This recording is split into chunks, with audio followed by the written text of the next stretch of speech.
Well, in 9/11 of '01, our country got hit by a terrorist attack on the Twin Towers.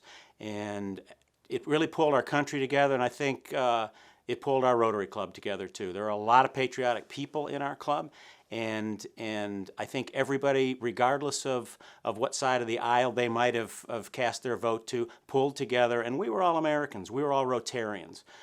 When I took over the club for the '02-'03 year, there was a feeling of love of country, love of Rotary, and I would say that the patriotic songs were maybe sung a little louder and with a little more meaning than they had been previously. George W. Bush was our president, and as '02, the year proceeded, it was kind of obvious that we were moving towards some kind of a inevitable conflict with Iraq. That eventually happened on, I believe it was March 19th of '03, which happened to be a Wednesday and coincided with what turned out to be one of my most troubling experiences in Rotary. My pet project during my year was the wheelchair project. Rotary International that year had a partnership with the Wheelchair Foundation, and for $75 apiece, we could fund a wheelchair to give to a handicapped person in an underdeveloped country and give them the gift of mobility. Some of these people were throwaways, people who would never be able to leave the dirt floor of the house they were born in. We partnered with the Rotary Club of Puerto Vallarta Sur, and our club members really got behind this. We raised enough money to buy and fund and ship 450 wheelchairs.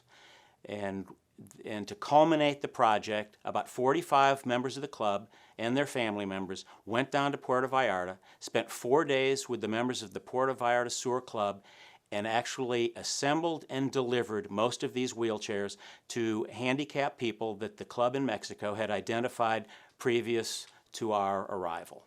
What I remember most about that day was the emotion and the love that was shared between Rotarians and these strangers from Mexico, these handicapped people, some who were carried to get their wheelchair, some who crawled in.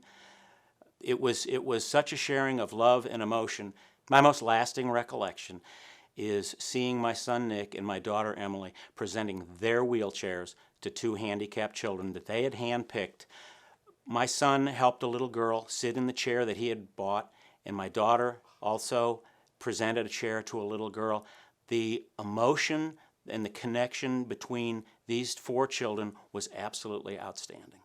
My second greatest memory is when I arranged for John McCain to present a commendation of meritorious military service to Stub Ashcraft. Stub was a great American, a great patriot, and a great past president of our club, and he was so proud of his military service.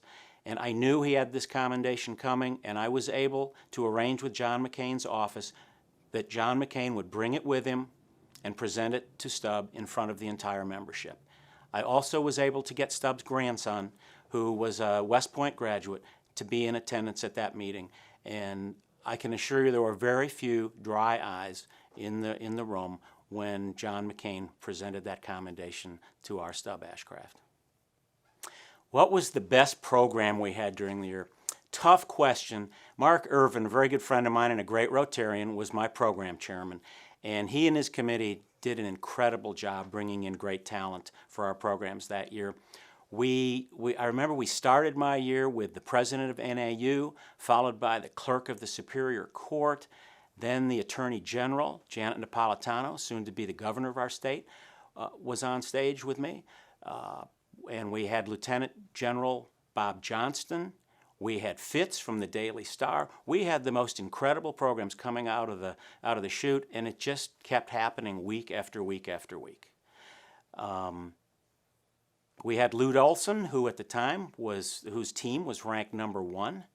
Remember those days?